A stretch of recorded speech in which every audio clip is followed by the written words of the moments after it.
Bible prophecy is active and unfolding daily. Zechariah 12, Isaiah 17, Psalm 83, Ezekiel 38. Here is what the LameStream Media is not telling you. Shalom, my friends. Welcome to this week's newscast. You have to give serious credit, my friends, to U.S. Ambassador Nikki Haley from the Hill, ahead of a UN General Assembly vote this week on a resolution urging the Trump administration to withdraw its recognition of Jerusalem as Israel's capital. U.S. Ambassador to the UN, Nikki Haley, wrote last Tuesday on Twitter saying, "At the UN, we're always asked to do more and to give more. So, when we make a decision at the will of the American people about where to locate our embassy, we do not expect those we've helped to target us. On Thursday, there will be a vote criticizing our choice, and the U.S. will be taking names." Way to go, Nikki. From the New York Times, Nikki Haley issued a stark warning last Friday that the Trump administration would hold to account those who do not back the United States. "You're going to see a change in the way we do business," Haley said. "Our goal with the administration is to show value at the UN, and the way we'll show value is to show our strength, to show our voice, to have the backs of our allies, and to make sure our allies have our back as well. And for those who don't have our back, we are taking names.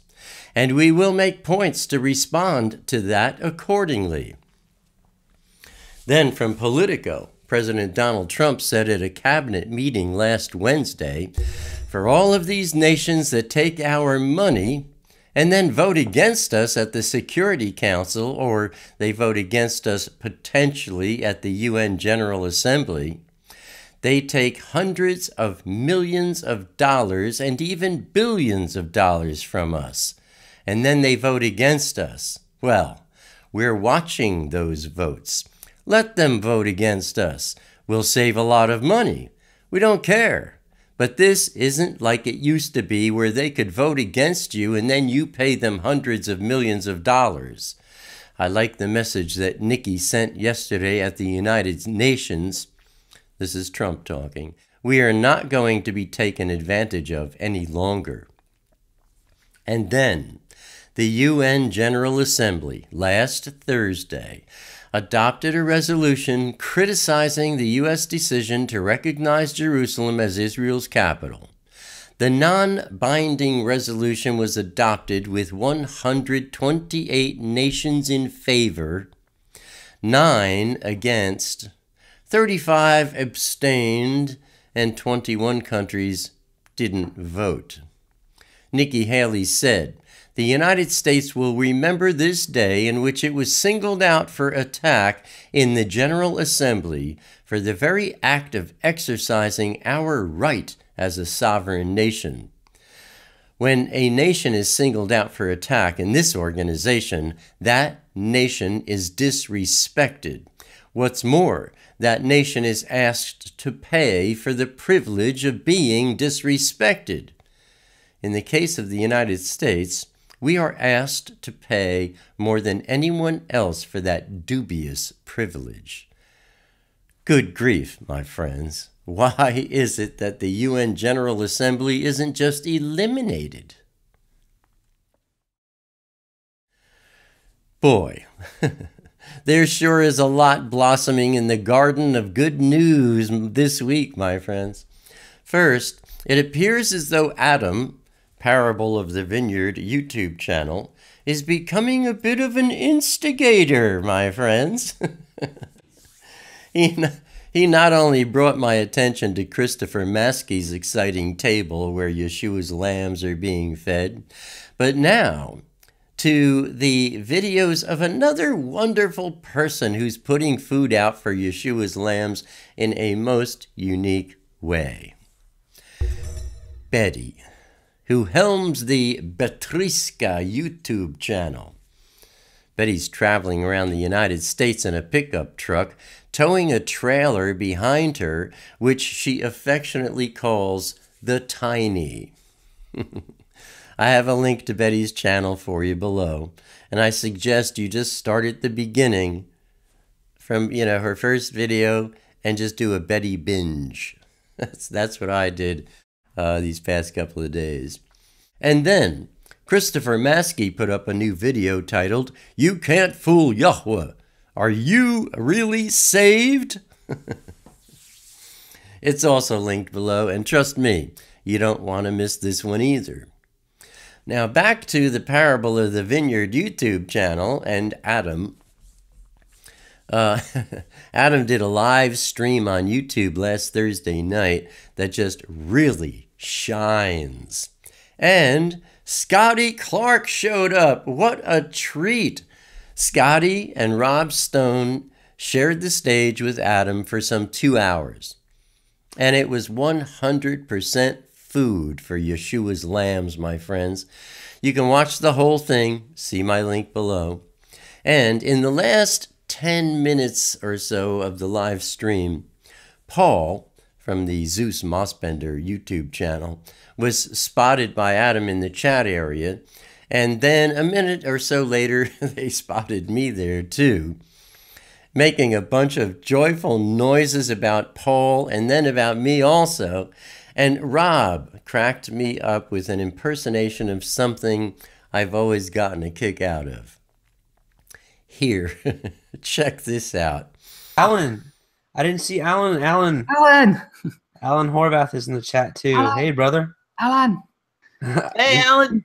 Alan. And that's not all.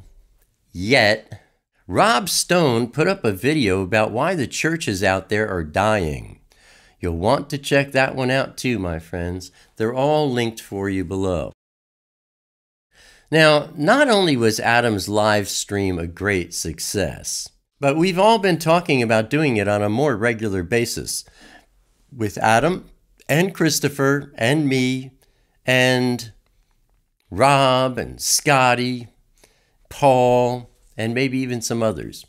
Adam is working on the whole thing, and this will soon be announced by him and, of course, by me right here with weekly updates. So, stay tuned, my friends. This is going to be something very special.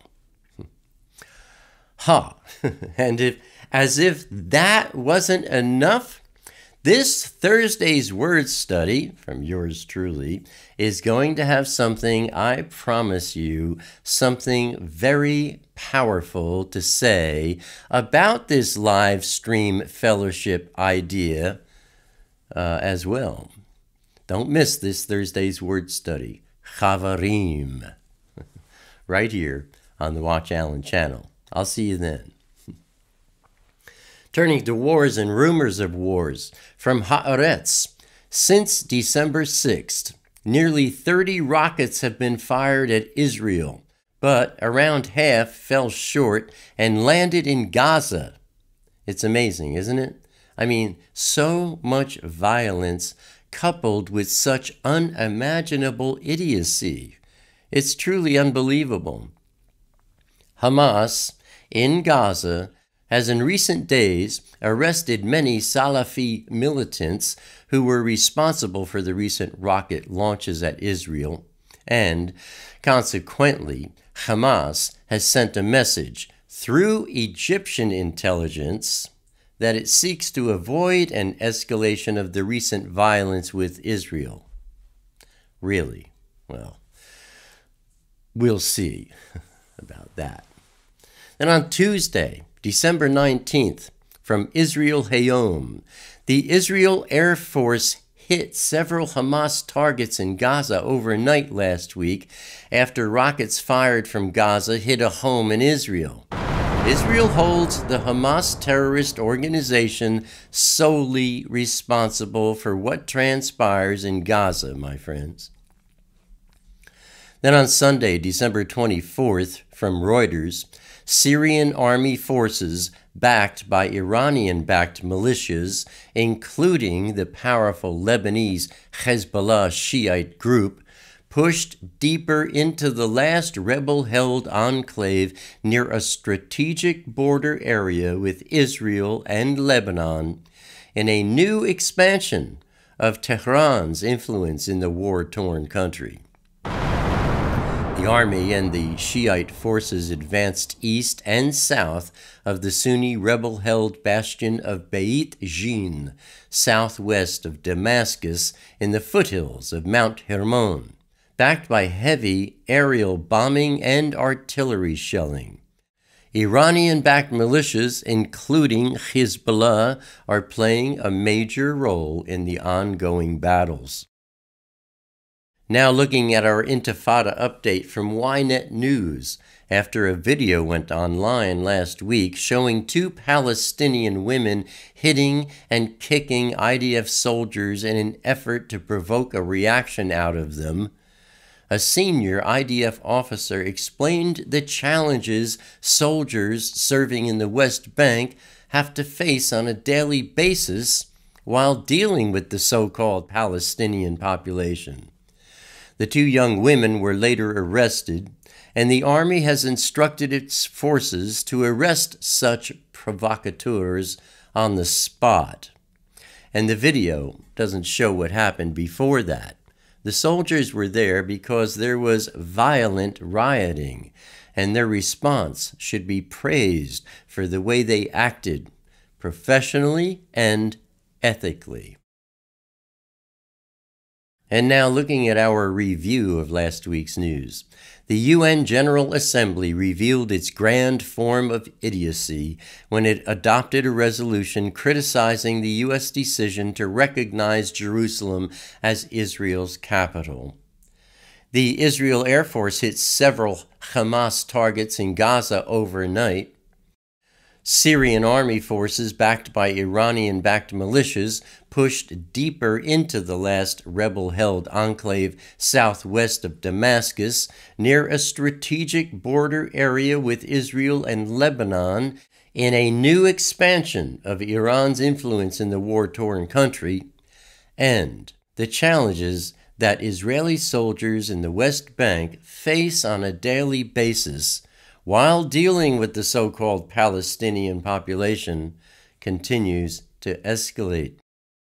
And that, my friends, is what the LameStream Media is not telling you. Abba willing, I'll see you here again next week. Until then, keep your wicks trimmed, keep your lamps ablaze. Shalom, my friends.